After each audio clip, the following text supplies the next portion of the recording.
Okay, तो आपने जो आगे देखा था वो आपने एक कूलम्ब्स लॉ का इक्वेशन देखा था कि भाई अपने कूलम्ब्स लॉ का इक्वेशन निकाला कि भाई F is equal to K Q one Q two upon R square. What is a K is a Coulombian constant, और कूलम्बियन कांस्टेंट की वैल्यू आपने इक्वेशन आपने फाइंड आउट की। वो जो इक्वेशन आपकी बन रही थी वो इक्वेशन की वैल्यू आपने फाइंड आउट की इन फ्री स्पेस के लिए। वो जो आ रही थी वो आ रही थी 1/4 pi epsilon not. What is epsilon not? Epsilon not is a permittivity of free space. उसका क्या मीनिंग होता है वो आपने आगे देखा कि भाई उसका मीनिंग होता है कि भाई अगर आपके पास 2 चार्ज पार्टिकल्स है और दोनों चार्ज पार्टिकल्स आप एक फ्री स्पेस में रख रहे हो, ठीक है, तो फ्री स्पेस में रखोगे तो उसके बीच में जो फोर्स लगने वाला है वो फोर्स आपका मैक्सिमम होगा, क्योंकि आपका कूलम्बियन फोर्स है ना वो एक मीडियम पे डिपेंडेंट है। आपका ग्रेविटेशनल फोर्स एक मीडियम पे डिपेंडेंट नहीं था, ठीक है। तो आपका कूलम्बियन फोर्स एक मीडियम पे डिपेंडेंट है, तो उसके बीच में आप मीडियम चेंज करोगे वैसे वैसे आपकी कूलम्बियन फोर्स की भी वैल्यू चेंज होके जाएगी। तो आपने ऐसा भी स्टडी किया कि भाई जैसे कि आपकी जो परमिटिविटी है इन दोनों के बीच में आपने एक परमिटिविटी एक आपने प्रॉपर्टी फाइंड आउट की। भाई इन दोनों के बीच में आप जैसा भी मीडियम रखोगे तो मीडियम की एक प्रॉपर्टी होती है वो होती है परमिटिविटी। तो परमिटिविटी का मीनिंग क्या होता है कि भाई जो आपका जो फोर्स है तो फोर्स की इफेक्ट को कितनी डिक्रीज करता है, वो फोर्स की इफेक्ट फ्री स्पेस की कंपेरिजन में वो कितनी डिक्रीज करता है।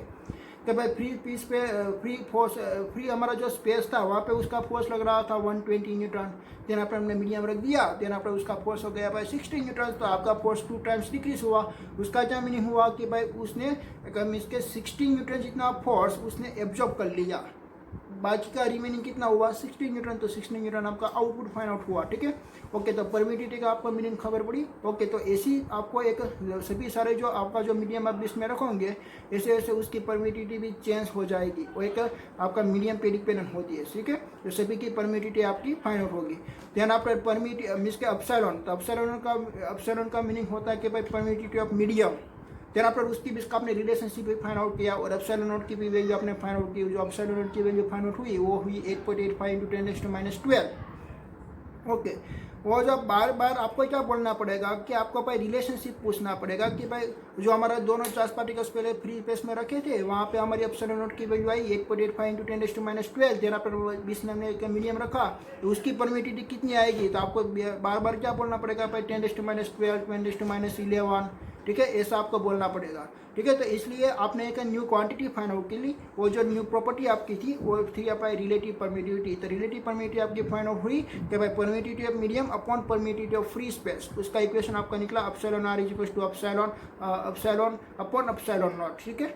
ओके, देन आफ्टर जो आपकी जो रिलेटिव परमिटिविटी होती है उसको हम डायरेक्टली कांस्टेंट के भी बोल सकते हैं, उसको हम डायरेक्टली कांस्टेंट के भी बोल सकते हैं। देन आफ्टर उसका यूनिट आपने निकाला और उसका डायमेंशन निकाला और एक फोर्स की आपने क्वांटिटी निकाली, और जो फोर्स की आपकी वैल्यू फाइंड आउट हुई वो हुई थी F is equal to K Q one Q two upon R square. But ध्यान पर आपको मालूम पड़ा कि भाई force is a vector quantity, वो एक स्केलर क्वांटिटी नहीं है। तो आपका जो फोर्स का जो इक्वेशन दिखा रहा है ओनली फॉर मैग्नीट्यूड की वैल्यू दिखा रहा है, कोई ऐसी भी क्वांटिटी नहीं है कि जो उसकी डायरेक्शन को रिप्रेजेंट करे। तो आपको एक न्यू एक लॉ स्टडी करना है, वो है Coulomb's law in vector form, Coulomb's law in vector form. Okay, तो हम आगे देखने वाले भाई Coulomb's law in vector form, ठीक है। ओके, नेक्स्ट हमारा टॉपिक है भाई Coulomb's law in vector form. अभी तक जो हमने इक्वेशन निकाला था वो ओनली फॉर मैग्नीट्यूड रिप्रेजेंट कर रहा था, बट एक फोर्स ऐसी क्वांटिटी है कि भाई force is a vector quantity so that is a magnitude and also the direction. तो हमको ये डायरेक्शन बताने के लिए हमको देखना है कि भाई Coulomb's law in vector form, ठीक है। ओके, तो मैं यहाँ पे कोई एटमॉस्फेयर का एक 2 चार्ज पार्टिकल्स मैं कंसिडर करता हूँ, कोई भी एक प्लेस का 2 चार्ज पार्टिकल्स मैंने ऐसा कंसिडर किया, उन दोनों चार्ज पार्टिकल्स का मैंने नाम दे दिया कि भाई Q1 एंड Q2। ओके, ये दोनों चार्ज पार्टिकल्स को जो मीन्स के कॉन्टेक्ट में होते हैं ऐसी मैंने यहाँ पे एक लाइन ड्रॉ कर दी, दोनों को कांटेक्ट करने के लिए मैंने यहाँ पे एक लाइन ड्रॉ की है, ठीक है। तो उसकी बीच का जो डिस्टेंस होता है वो डिस्टेंस होता है r। ओके, तो आपको यहाँ पे एक डायरेक्शन रिप्रेजेंट करनी है, ठीक है। तो डायरेक्शन रिप्रेजेंट करने के लिए आप कोई भी लॉ लगा सकते हो, बट आपका जो एनसीईआरटी में जो लॉ दिया हुआ है यहाँ पे मैं यही लॉ लगाऊंगा, ठीक है। कि भाई आपको जाना है कि भाई Q1 से लेके Q2 तरफ, Q1 से लेके आपको Q2 तरफ जाना है, तो आप एरो किस तरफ इंडिकेट करेंगे, इस तरफ। ओके, तो ये जो एरो आपने इंडिकेट किया है और आपको डिस्प्लेसमेंट आपको रिप्रेजेंट करना है। डिस्प्लेसमेंट भी एक वेक्टर क्वांटिटी होती है, ठीक है। तो आपको डिस्प्लेसमेंट में भी एक वेक्टर में रिप्रेजेंट करना है, आपका वही वेक्टर नहीं है, वेक्टर का सिंबल ऐसे होता है। ऐसे कोई सिंबल रिप्रेजेंट होता तो हम उसको बोलेंगे भाई this is a vector quantity.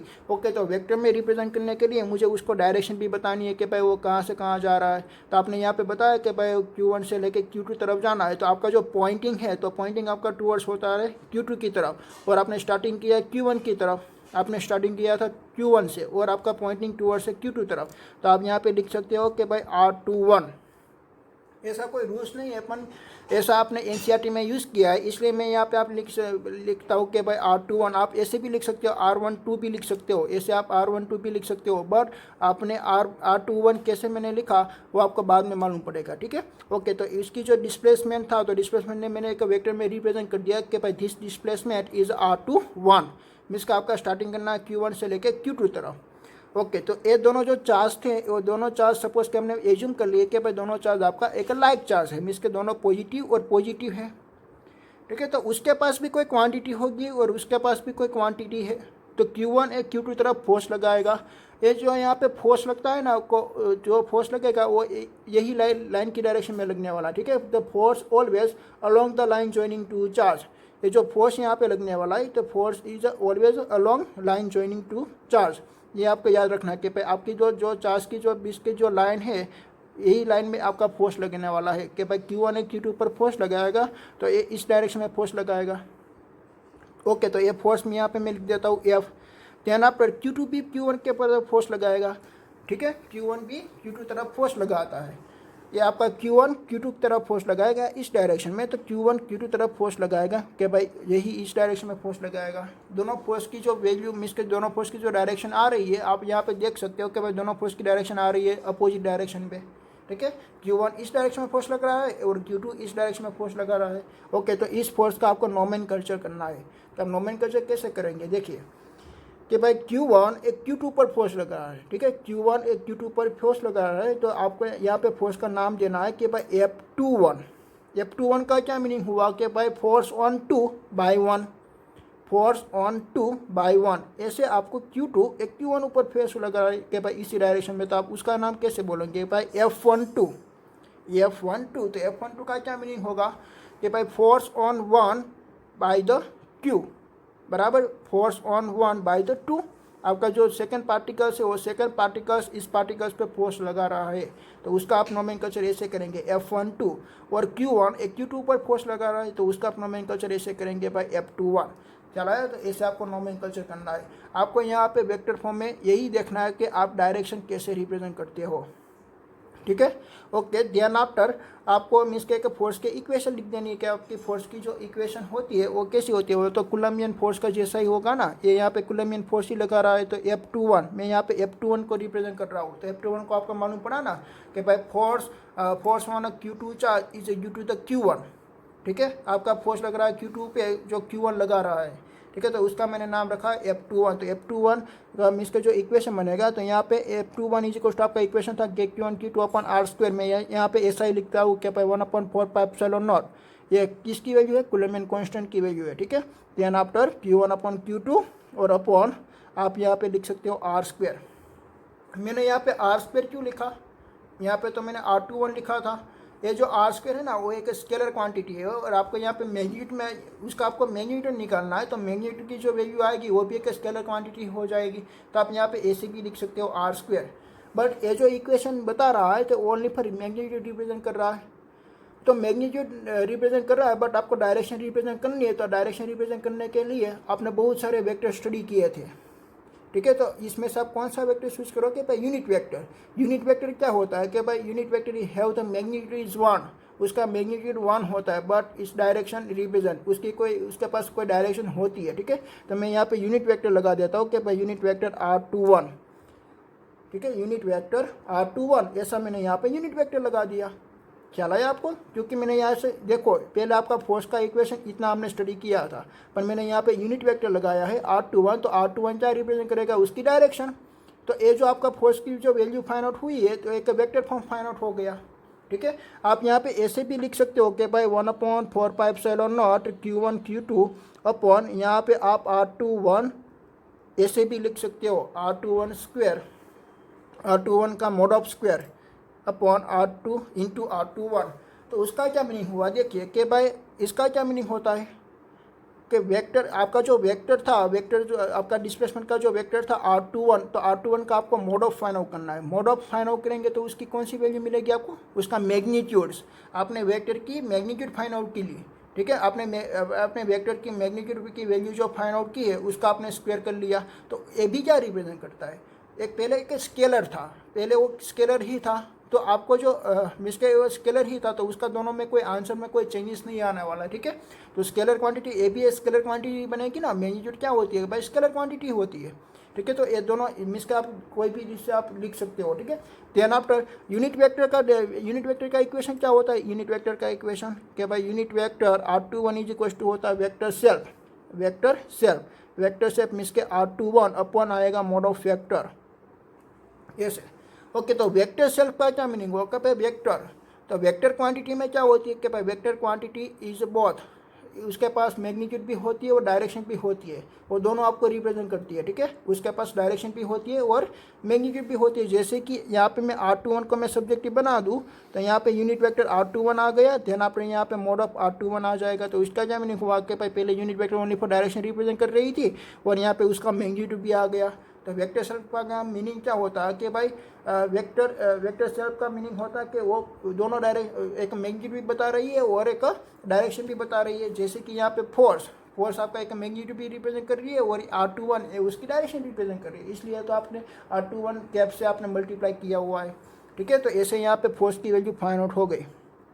ये फोर्स को आप ऐसे भी लिख सकते हो, मैं यहाँ पे तीसरे टाइप से लिखता हूँ 1/4πε Q1 Q2, और यहाँ पे मैं लिख दूंगा r21 का क्यूब। मैंने क्यूब क्यों लिखा, देखिए, तो मैंने यहाँ पे r21 वेक्टर लिख दिया, r21 मैंने वेक्टर लिख दिया। मैंने क्या किया कि भाई यूनिट वेक्टर की जो वैल्यू आई थी वो वैल्यू मैंने यहाँ पे पुट कर दी कि vector self upon mode of vector r21, तो r21 का यहाँ पे स्क्वायर तो था ही, मैंने यहाँ पे क्यूब लिख दिया, ठीक है। तो आप ऐसे भी यहाँ पे लिख सकते हो। और यहाँ पे फोर्स की वैल्यू फाइंड आउट हो गई F21, ठीक है। तो आपने फोर्स फाइंड आउट किया कि ऑन द पार्टिकल्स Q2, तो Q1 ने फोर्स लगाया, ठीक है, तो उसका फोर्स का नाम आपने देखा था F21। ओके, तो Q2 है तो Q2 एक Q1 पर भी फोर्स लगाएगा F12, तो F12 का आपको इक्वेशन नहीं बनाना F12 का, तो F12 का आप इक्वेशन बनाओगे तो उसका इक्वेशन होगा 1/4πε Q1 Q2 अपॉन यहाँ पे r² और यहाँ पे यूनिट कैप। अभी आपको कहाँ से कहाँ जाना है, अभी आपको जाना है Q2 से Q1 की तरफ, Q2 से Q1 की तरफ। आपने एरो इंडिकेट किया है इसी डायरेक्शन में, ठीक है, आपने एरो इंडिकेट किया है इसी डायरेक्शन में, तो आपका जो एरो टूवर्ड्स हो रहा है वो Q1 की तरफ हो रहा है, ठीक है। तो आपका यहाँ पे नोमेनक्लेचर ऐसे लिखेंगे कि भाई r12, तो आपका यूनिट वेक्टर यहाँ पे आएगा r12, ठीक है, r12। ख्याल आया आपने, देखो यहाँ पे मैंने 21 लिखा तो यहाँ पे भी 21 आ गया, और यहाँ पे मैंने 12 लिखा तो यहाँ पे भी 12 आ गया। ऐसे आपको इजी पड़े आपका मैथमेटिकली स्टेप करने में, इसलिए मैंने यहाँ पे की जो डायरेक्शन थी उसका मैंने नाम रखा था r21। ख्याल आया आपको, मैंने यहाँ पे r21 क्यों लिखा, आप r12 भी लिख सकते हो, पर r12 लिखेंगे तो ये दोनों मिस के चेंज हो जाएगा। यहाँ पे 21 आएगा तो यहाँ पे 12 आ जाएगा, और यहाँ पे 12 आ जाएगा तो यहाँ पे 21 आ जाएगा, बट यहाँ पे 12 है तो यहाँ पे भी 12 ही है, ठीक है। इसलिए आपका मैथमेटिकल स्टेप इजी हो, इसलिए मैंने यहाँ पे r12 ही रखा है। और सेम टू सेम आपको यही प्रोसेस करनी है कि भाई आप यहाँ पे r का स्क्वायर के बदले r12 का स्क्वायर भी लिख सकते हो, तो आप ऐसा भी इक्वेशन लिख सकते हो 1/4πε Q1 Q2 upon mode of r12 का स्क्वायर और यहाँ पे यूनिट कैप r12। और दूसरा इक्वेशन आप ऐसा भी बना सकते हो कि भाई 1/4πε Q1 Q2 अपन यहाँ पे मोड ऑफ का क्यूब और यहाँ पे वेक्टर सेल्फ मीन्स के r12 ऐसा आ जाएगा। ओके, यहाँ पे आपने देखा कि भाई दो फोर्स की वैल्यू आपको मिल रही है। जो आपका पहले फोर्स था F21, this is F21 force, और then after this is F12 force. तो दोनों में चेंजेस क्या है, क्या ये दोनों का फोर्स की वैल्यू सेम ही आएगी। उसका आप मैग्नीट्यूड देखिए कि भाई यहाँ पे 1/4πε है और Q1 Q2 है और यहाँ पे r21 है, तो यहाँ पे r12 आएगा, यहाँ पे r12 आएगा, ठीक है। ओके, तो उसका मैग्नीट्यूड तो सेम ही आएगा, बट उसकी डायरेक्शन क्या आने वाली, अपोजिट आने वाली, उसकी डायरेक्शन अपोजिट आने वाली है। मैंने यहाँ पे यूनिट वेक्टर r21 लिखा था और यहाँ पे है यूनिट वेक्टर r12, तो मैं यहाँ पे लिखता हूँ कि भाई यूनिट वेक्टर r12 और यूनिट वेक्टर r21। तो ये दोनों जो यूनिट वेक्टर है तो ये दोनों यूनिट वेक्टर की डायरेक्शन अपोजिट है, ठीक है, ये दोनों वेक्टर की डायरेक्शन अपोजिट है। आप R12 को क्या लिख सकते हैं कि भाई vector shape R12 upon mode of आएगा R12, और यहाँ पे आप क्या लिख सकते हैं, वेक्टर शेप R21 अपॉन आएगा मोड ऑफ R21। तो यहाँ पे आप देख सकते हो कि भाई R21 और R12 की वैल्यू, यहाँ पे R21 इस डायरेक्शन में जा रहा है और R12 इस डायरेक्शन में जा रहा है, तो उसकी बीच में आपको क्या लिखना पड़ेगा, यहाँ पे माइनस, तो वो दोनों इक्वल होगा। चला है, तो आपको अभी मालूम पड़ा होगा कि भाई यहाँ पे R21 इज इक्वल टू आप R12 लिख सकते हो, बट यहाँ पे आपको क्या पुट करना पड़ेगा, माइनस। तो मैं यहाँ पे F12 का इक्वेशन बनाता हूँ, तो मैं यहाँ पे माइनस मैंने लिख दिया, -1/4πε0 Q1 Q2 अपॉन यहाँ पे हो गया R21 का क्यूब, और यहाँ पे आ जाएगा R21। तो पहले यहाँ पे भी R21 था, यहाँ पे भी R21 आ गया, अपन मैंने यहाँ आगे क्या पुट कर दिया, माइनस। ठीक है, तो आप ऐसे लिख सकते हो ना कि भाई F12 is equal to minus F21। ठीक है, F12 is equal to minus F21। तो उसका क्या मीनिंग हुआ कि भाई दोनों फोर्स का मैग्नीट्यूड सेम है बट डायरेक्शन इज अपोजिट। तो ऐसा कौन सा फोर्स होता है, भाई न्यूटन्स थर्ड लॉ जैसा होता है कि भाई दोनों फोर्स का मैग्नीट्यूड सेम है बट उसकी डायरेक्शन कैसी है, भाई अपोजिट है, उसकी डायरेक्शन अपोजिट है। ठीक है, okay, this is a vector form of Coulomb's law. Okay, ये जो वेक्टर फॉर्म आपने फाइंड आउट किया था, वो वेक्टर फॉर्म आपने ये दोनों चार्ज पार्टिकल्स को एक ही डायरेक्शन में लिया था, एक ही लाइन पे लिया हुआ था। ठीक है, अगर आपका ये दोनों चार्ज पार्टिकल्स एक कार्टेशियन कोऑर्डिनेट सिस्टम में आपा हुआ होगा, तब आपका इसका कूलम्स लॉ आप कैसे फाइंड आउट करेंगे। ठीक है, तो नेक्स्ट आपको देखना है कि भाई कार्टेशियन कोऑर्डिनेट सिस्टम में, तो ये भी आपका एक Coulomb's law in vector form में ही आता है, ऐसा कोई अलग से कोई क्वेश्चन नहीं आता आपको, ऐसा आपको दिया होगा कि भाई Coulomb's law in vector form. तो आपने पहला जो मैंने प्रोसेस किया कि भाई अलाइन मींस के दोनों चार्ज पार्टिकल्स मैंने एक ही डायरेक्शन में रखे थे। अब मैं कार्टेशियन कोऑर्डिनेट सिस्टम में रिप्रेजेंट करना चाहता हूँ ऐसे, यहाँ पे देखिए कि ये आपको एक कार्टेशियन कोऑर्डिनेट सिस्टम रखा हुआ है, this is X axis, this is a Y axis, यहाँ पे है ओरिजिन्स, और एक चार्ज पार्टिकल्स Q1 आपको यहाँ पे दिया हुआ है। तो उससे ओरिजिन से डिस्टेंस कितना हुआ है कि भाई this position vector is R1, this position vector, हम उसको क्या बोलेंगे भाई, पोजीशन वेक्टर।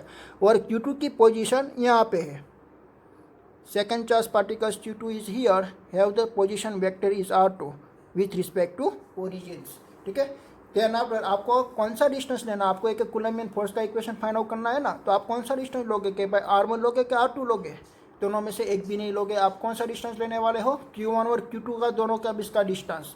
तो इन दोनों का बीच का डिस्टेंस मीन्स के दोनों आपको यहाँ पे एक लाइन कनेक्ट करनी होगी AC। ठीक है, R1 वो यही डायरेक्शन में जा रही है और R2 यही डायरेक्शन में जा रही है।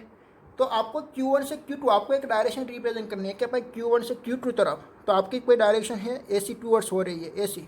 ओके, तो उसको हम क्या नाम रखेंगे भाई, जो एरो टूवर्ड्स होती है हम पहले उस पर रखेंगे। तो यहाँ पे मैं लिख देता हूँ कि भाई R21 ऐसे लिख सकता हूँ, जो एरो टूवर्ड्स है उसको मैंने पहले लिखे, देन आपने जहाँ से स्टार्ट हो रहे थे देन आपने मैंने बाद में लिखे, जैसा मैंने आगे का रूल्स लगाया था ऐसा ही रूल्स मैंने यहाँ पे लगा दिया है। ठीक है, ओके, देन आफ्टर आपको क्या देखना है कि भाई आपने 11th में एक वेक्टर स्टडी की हुई थी। ठीक है, एक मिसके ट्राइगोनल मेथड, एक ट्राइंगल मेथड आपने स्टडी की हुई थी। देखिए यहाँ पे R1 वेक्टर है और R21 दोनों वेक्टर है।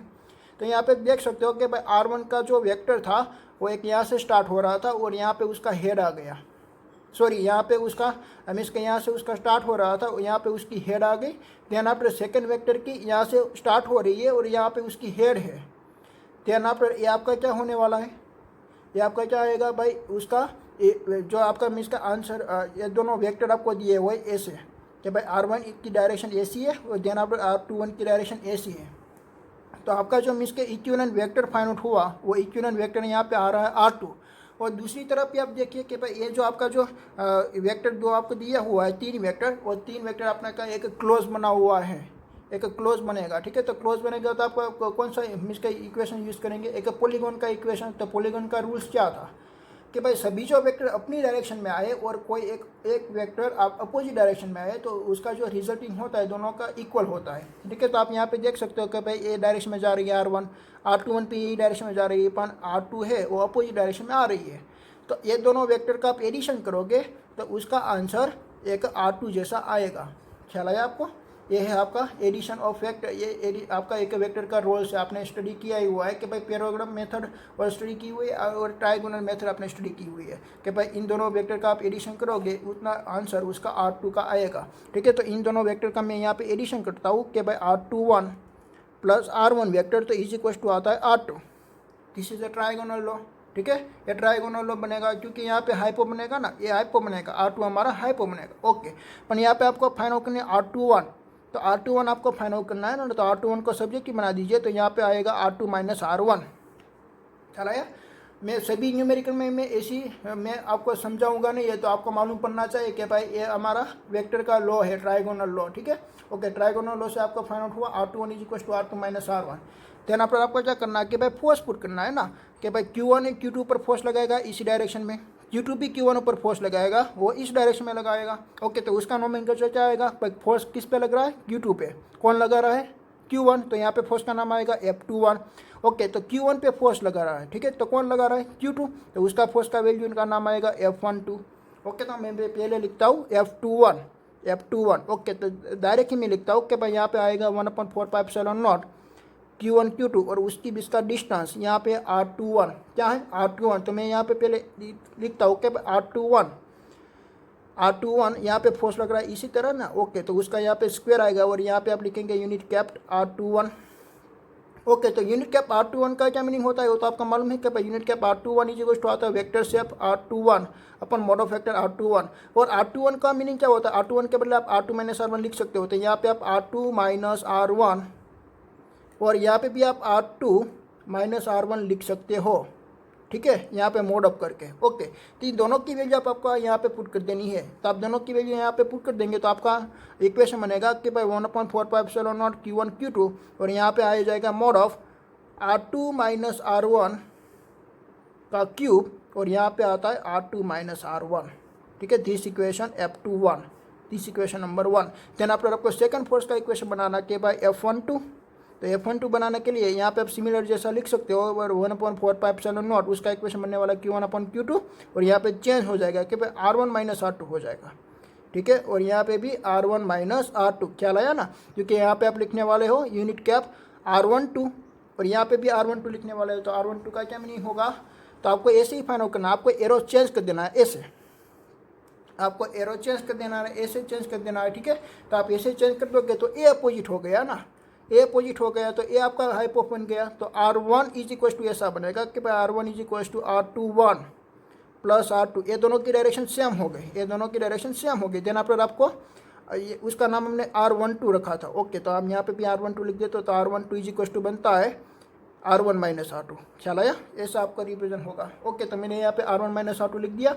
ओके, आप लिख सकते हो कि भाई R2 यहाँ पे मुझे करना है R2 माइनस R1, मुझे ऐसा ही यहाँ पे करना है। ठीक है, तो मैं क्या करता हूँ कि भाई माइनस को मैं कॉमन ले लेता हूँ, तो यहाँ पे मैं माइनस को कॉमन ले लिया, तो 1/4πε0 Q1 इंटू Q2 और यहाँ पे आ गया कि भाई यहाँ पे आप मॉड ऑफ में तो कोई भी वैल्यू लिख सकते हो ना, उसका मॉड ऑफ तो भाई क्या होता है, भाई पॉजिटिव आता है, तो यहाँ मैं लिख देता हूँ R2 माइनस R1 का क्यूब और यहाँ पे मैंने लिख दिया R2 माइनस R1। तो ये जो वैल्यू आई तो वो वैल्यू को किसकी थी, F21 की, तो यहाँ पे F12 ही आएगा, यहाँ पे F12 ही आएगा और F12 is equal to minus F21, ऐसा यहाँ पे फाइंड आउट हुआ। This is a Coulomb's law in vector form. आपको जो Coulomb's law in vector form आपको पूछे तो आपको ए लिखना है। ठीक है, आगे वाला आपको लिखना है अपन, वो आपको 1-2 सेंटेंस में आपको ख़त्म कर देना है। ठीक है, तो ओके, तो this is a Coulomb's law in vector form. ये जो आपकी थियरी है ओनली फॉर 2 मार्क्स की है और कभी कभी एग्जाम में आती है, पर वो जो इक्वेशन है वो इक्वेशन आपका इम्पोर्टेंट है। ठीक है, वो जो आपका इक्वेशन निकाला ऐसा आपका इक्वेशन इम्पोर्टेंट है। ओके, वो मैं डायरेक्शन के बारे में आपको थोड़ी एक्सरसाइज करनी पड़ेगी। ठीक है, वो जो डायरेक्शन मैंने यहाँ पे कैसे ली कि भाई F2 पे Q1 फोर्स लग रहा है, इसलिए मैंने यहाँ पे लिखा पे F21। ठीक है, इसी तरह से Q2 एक Q1 पे फोर्स लगाएगा F12। ठीक है, तो मैं थोड़ी आपको एक्सरसाइज करवाता हूँ जो डायरेक्शन के रिलेटेड है। ओके, आपको थोड़ी एक्सरसाइज करनी है कि जो डायरेक्शन के रिलेटेड हो। ठीक है, ओके, यहाँ पे कोई एक Q1 चार्ज है और यहाँ पे Q2 चार्ज है और यहाँ पे कोई तीसरा भी चार्ज है Q3 चार्ज। ठीक है, ओके, तो Q1 है, Q2 पर फोर्स लग रहा है इस डायरेक्शन में, तो उसका आप कौन सा नाम दोगे, किस पे फोर्स लग रहा है, Q2 पे। Q1 लगा रहा है Q1, तो उसका नाम क्या आएगा भाई, F21। ये दोनों पॉजिटिव पॉजिटिव चार्ज था, इसलिए यहाँ पे रिपल्शन फोर्स क्रिएट हो रहा है। सपोज के यहाँ पे नेगेटिव चार्ज है, ये जो Q3 है वो नेगेटिव चार्ज है, Q3 नेगेटिव चार्ज है, तो कौन सा फोर्स लगने वाला है, एट्रैक्टिव फोर्स। ठीक है, तो Q3 एक Q2 पर भी फोर्स लगा रहा है, Q3 एक Q2 पर फोर्स लगा रहा है, तो इन दोनों को हम ऐसे कनेक्टेड कर देंगे। देन आफ्टर Q3 एक Q2 पर फोर्स लगा रहा है ना, तो उसकी जो डायरेक्शन आएगी मीन्स के ऐसी आएगी, ऐसी उसकी डायरेक्शन आएगी। ओके, तो कौन फोर्स लगा रहा है, Q3 किस पे लगा रहा है, Q2 पे, तो उस फोर्स का नाम क्या आएगा भाई, F23 ऐसे आपको नोमेनक्लेचर करनी है। ठीक है, देन आफ्टर Q3 एक Q1 पे भी फोर्स लगा रहा है। ओके, तो इन दोनों को हम कनेक्ट कर देंगे, और यहाँ पे एट्रैक्टिव फोर्स आ रही है, एक Q3 एक Q1 पर फोर्स लगा है ना, तो यहाँ पे फोर्स लगेगा, और इस फोर्स का नाम हम लिखेंगे कि भाई F13। ठीक है, F13 ऐसा यहाँ पे आपको नोमेनक्लेचर करनी है। ठीक है, तो ये आपको याद रखनी है कि भाई कैसे आप नोमेनक्लेचर करते हो। ठीक है, ओके, तो आपका जो कूलम्ब्स लॉ हमने रिप्रेजेंट किया, तो कूलम्ब्स लॉ की एक मीन्स के उसके एक लिमिटेशन भी है। वो जो लिमिटेशन है वो है कि भाई ओनली फॉर 2 चार्ज पार्टिकल्स पे लगने वाला फोर्स है, ओनली फॉर 2 चार्ज पार्टिकल्स पे लगने वाला फोर्स है। अच्छा, तो आपको कोई ऐसा सिस्टम दिया होगा कि भाई यहाँ पे Q1 चार्ज दिया हुआ है, यहाँ पे Q2 चार्ज दिया हुआ है। ठीक है, तो एक Q2 चार्ज आपका नेगेटिव चार्ज है और ये है पॉजिटिव चार्ज, तो उसकी बीच में एक एट्रैक्टिव फोर्स लगता है। वो एट्रैक्टिव फोर्स यहाँ पे लग रहा है 100 न्यूटन, यहाँ पे एट्रैक्टिव फोर्स लग रहा है 100 न्यूटन। और दूसरी भी मैकेनिज्म आपको स्टडी करनी है। ठीक है, तो इन दोनों के बीच में एक 100 न्यूटन का फोर्स लग रहा है, ये जो फोर्स की वजह फाइंड आउट कर सकते हो कूलम्बियन फोर्स से। ठीक है, बट आपको यहाँ पे कोई एक Q3 चार्ज दिया हुआ है, ए भी एक नेगेटिव है। ठीक है, तो ये भी एक नेगेटिव है, और Q3 और Q1 के बीच में भी फोर्स लगा रहा है, वो फोर्स की डायरेक्शन आएगी इस तरफ की। देन आफ्टर Q1 और यहाँ पे है Q4 आपका पॉजिटिव है, ए भी है पॉजिटिव होता है, पॉजिटिव से साथ एक रिपल्सिव फोर्स लगता है, वो इस डायरेक्शन में लगता है, वो फोर्स की वैल्यू आ रही है 60 न्यूटन। तो Q1 एक Q2 पर भी फोर्स लग रहा है 100 न्यूटन का, Q3 पर भी फोर्स लग रहा है सपोज के कोई एक 30 न्यूटन का।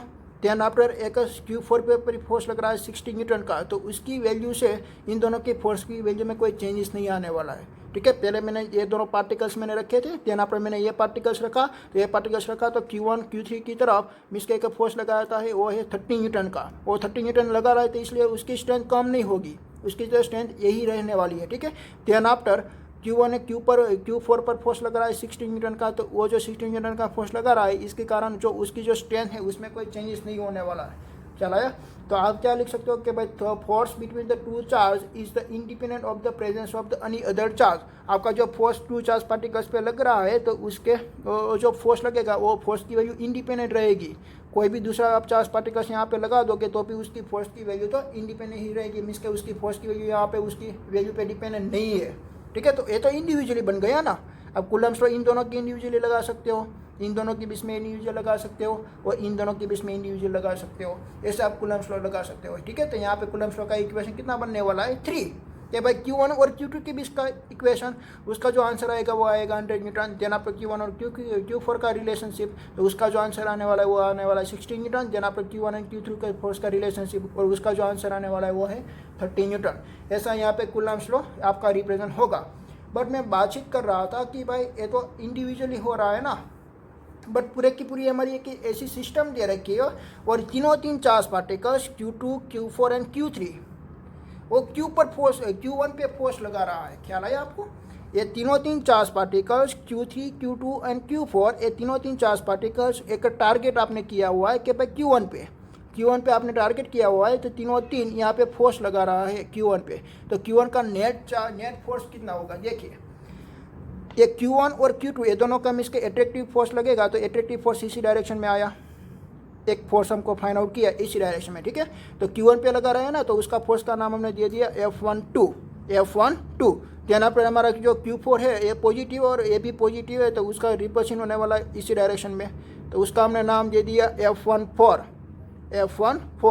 देन आफ्टर तीसरा फोर्स हमारा Q3 का नेगेटिव चार्ज है, तो उसका इस डायरेक्शन में लगने वाला है, तो उसका हमने नाम दे दिया F13। ऐसा आप नाम दे सकते हो। ठीक है, ओके। तो ये जो फोर्स का आपको एडिशन करना है, तो आप क्या एडिशन एल्जेब्रिक एडिशन कर दोगे क्या ना, आपको एक इसके वेक्टर का एडिशन करना पड़ेगा, क्योंकि ये तीन फोर्स एक वेक्टर क्वांटिटी है। तो आपने वेक्टर का एडिशन करना आपने 11th में सीख लिया था। चला है, आपका वेक्टर का एडिशन आपने 11th में अच्छे से सीख लिया है। वही आपका एक बेसिक लॉ यहाँ पे लगाना है, ठीक है। तो एक ही चार्ज पार्टिकल्स पे बहुत सारे चार्ज पार्टिकल्स फोर्स लगा रहे हैं, तो बहुत सारे चार्ज पार्टिकल्स फोर्स लगा रहे हैं, तो क्या आप एक कूलम्ब्स लॉ का यूज़ कर सकते हो क्या? कूलम्ब्स लॉ में तो only for 2 he charge particles आते हैं, तो वही तो लिमिटेशन है कूलम्ब्स लॉ की, ठीक है। This is the limitation of the Coulomb's law कि भाई एक ही चार्ज पार्टिकल्स पे ओनली फॉर वो एक ही चार्ज दूसरा कोई एक ही चार्ज पार्टिकल अगर फोर्स लगाएगा तो ही एक कूलम्ब लॉ का आप यूज़ कर सकते हो। बट एक चार्ज पार्टिकल्स पे 2 करता मीन्स के 1 करता વધારે जो चार्ज पार्टिकल्स आपका फोर्स लगाएगा तो वहाँ पे आप कूलम्ब्स लॉ का यूज़ नहीं कर पाओगे। तो वो जो आपकी जो सिस्टम बनेगी वो सिस्टम को सॉल्व करने के लिए आपको एक प्रिंसिपल का यूज़ करना है। वो प्रिंसिपल है प्रिंसिपल ऑफ सुपरपोजिशंस, ठीक है। This is known as principle of superposition, ठीक है। ये आपका प्रिंसिपल है, प्रिंसिपल ऑफ सुपरपोजिशन। वो आपको न्यूमेरिकल की वैल्यू सॉल्व करने के लिए काम आने वाली है। ऐसी कोई थियरी आपको एग्जाम में नहीं पूछाएगी, पर आपको ये सॉल्व कैसे करोगे ये आपको फाइंड आउट करना है, ठीक है। कि भाई आपको फाइंड आउट करना था कि भाई Q1 पे कितना फोर्स लगने वाला है, ठीक है। तो आपकी जो सिस्टम में है तो सिस्टम में Q1 के बाकी के सारे जो टर्म्स है और बाकी के सारे आपको टर्म्स कितने दिए हुए हैं कि भाई Q3 Q2 एंड Q4, बाकी 3 चार्ज आपको दिए हुए हैं, ठीक है। तो बाकी का 3 चार्ज वहाँ पे एक फोर्स लगा रहा है, एक Q1 पे फोर्स लगा रहा है, ठीक है। तो Q1 पे Q2 भी फोर्स लगा रहा है, वो एट्रैक्टिव फोर्स लग रहा था भाई F12, तो उसकी डायरेक्शन AC आई, देन आफ्टर उसकी डायरेक्शन AC आई, देन आफ्टर उसकी डायरेक्शन AC आई, ठीक है।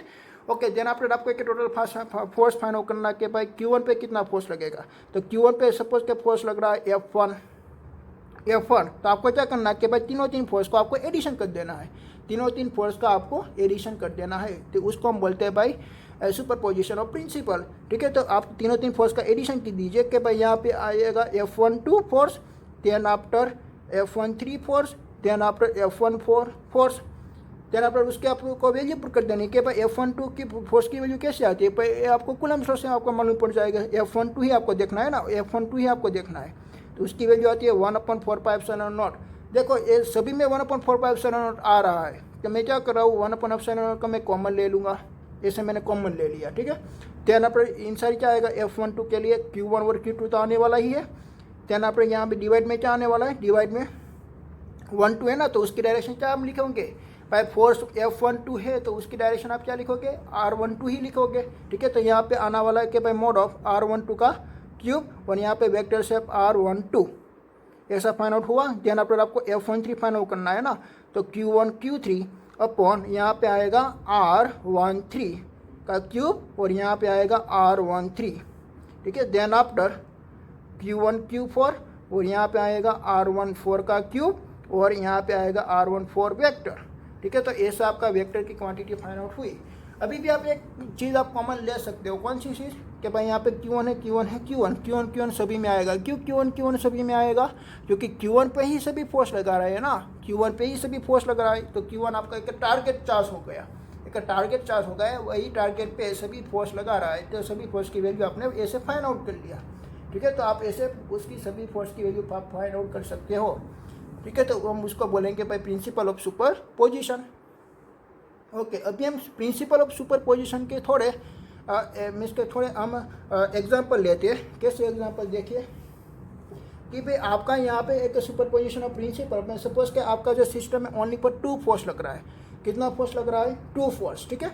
ओके, तो आपके सिस्टम में पहले 3 फोर्स था, पर मैंने अभी बता रहा हूँ कि मैं थोड़ी एक आपको एप्लीकेशन देना चाहता हूँ उस प्रिंसिपल ऑफ सुपरपोजिशन में, ठीक है। यहाँ पे आपका प्रिंसिपल ऑफ सुपरपोजिशन खत्म हो गया। देन आफ्टर मैं आपको थोड़ी एप्लीकेशन देना चाहता हूँ। कैसी एप्लीकेशन, देखिए कि भाई यहाँ पे दोनों फोर्स की डायरेक्शन एक ही डायरेक्शन में आ रही है। कौन सा दोनों फोर्स के भाई यहाँ पे F12 फोर्स यही डायरेक्शन में है और दूसरा F1 फोर्स भी यही डायरेक्शन में है, ऐसा आप मान लीजिए, ठीक है। तो ये दोनों फोर्स आपका एक ही डायरेक्शन में आ गया, तो उसका जो रिजल्टिंग आपको निकलेगा, मैं यहाँ पे लिख देता हूँ कि this force is F1, this force is F2। Then after आपको उसका रिजल्टिंग फाइंड आउट करना है। तो आप देखिए कि भाई ये दोनों वेक्टर एक ही डायरेक्शन में जा रहा है और उसका आपको एडिशन करना है। तो ये एडिशन कैसा आने वाला कि भाई एक ही डायरेक्शन में जा रहा है, तो सिंपल उसका एडिशन ही होगा। तो उसका जो मीन्स का फाइनल आपका फोर्स फाइंड आउट होगा, ठीक है। वो फाइनल फोर्स आपका ऐसे फाइंड होगा कि भाई F1 plus F2, F1 plus F2, ऐसा उसका रिजल्टिंग फोर्स फाइंड आउट होगा, रिजल्टिंग फोर्स ऐसा उसका फाइंड आउट होगा। देन आफ्टर आपको दोनों फोर्स की बीच में कोई एंगल दिया हुआ है 90 डिग्री का, दोनों फोर्स के बीच में कोई 90 डिग्री का एंगल दिया हुआ है, एक फोर्स ऐसे लग रहा है और दूसरा फोर्स ऐसे लग रहा है, ठीक है। देन आफ्टर फोर्स का मैग्नीट्यूड आप कैसे फाइंड आउट करोगे, आप फोर्स की वैल्यू क्या कैसे फाइंड आउट करोगे, ठीक है। तो आपका फोर्स का मैग्नीट्यूड आपको फाइंड आउट करना है, तो आपका उसका इक्वेशन होता है, आपने 11th में स्टडी किया हुआ कि भाई F1² + F2² पैरेललोग्राम मेथड से, ठीक है। तो उसका इक्वेशन था 2F1 F2 cos थीटा, तो यहाँ पे cos 90 है ना, तो cos 90 की वैल्यू हो जाती है 0, तो उसका इक्वेशन मिला आपको यहाँ पे F1² + F2², यही उसका इक्वेशन मिलेगा, ठीक है। अगर आपको कोई एक एंगल पे दिया हुआ है ऐसा, तो यहाँ पे एक F1 फोर्स है और दूसरा फोर्स F2 आपका यहाँ पे है और उसकी बीच का एंगल है थीटा, तब आपका फोर्स का मैग्नीट्यूड कैसे फाइंड आउट होगा कि भाई force F is equal to आप लिख सकते हो यहाँ पे F1² + F2² + 2F1 F2 cos theta. यहाँ पे आप थीटा की वैल्यू लिख दीजिए, कोई भी आपको थीटा की वैल्यू आप तो दे सकते हैं, तो यहाँ पे लिख सकते हो, ठीक है। यहाँ पे देखिए, यहाँ पे F1 + F2, ओके। तो यहाँ पे क्या होने वाला है कि भाई यहाँ पे उसकी वैल्यू क्या आने वाली, थीटा की वैल्यू 0, तो cos 0 इज इक्वल टू आएगा 1, तो cos 0 इज इक्वल टू 1, तो then after F1² + F2² + 2F1 F2, तो एक कौन सा रूल्स हो गया हमारा, एक इसके स्क्वायर का एक इक्वेशन हो गया, जैसे कि a + b का होल स्क्वायर एक परफेक्ट स्क्वायर का इक्वेशन हो गया। तो परफेक्ट स्क्वायर का इक्वेशन में आता है ना कि भाई F1 + F2 का होल स्क्वायर, तो उसका रूट हम निकालेंगे तो उसका इक्वेशन ऐसे ही आएगा कि भाई F1 + F2, ठीक है, ओके। तो ऐसे आपको एक उसका प्रिंसिपल एप्लीकेशन भी आपको ऐसी याद रखनी है। अगर ये दोनों F1 और F2 अपोजिट फोर्स है, जैसे कि यहाँ पे एक F1 फोर्स ऐसे है और F2 फोर्स ऐसे लग रहे हैं, ठीक है।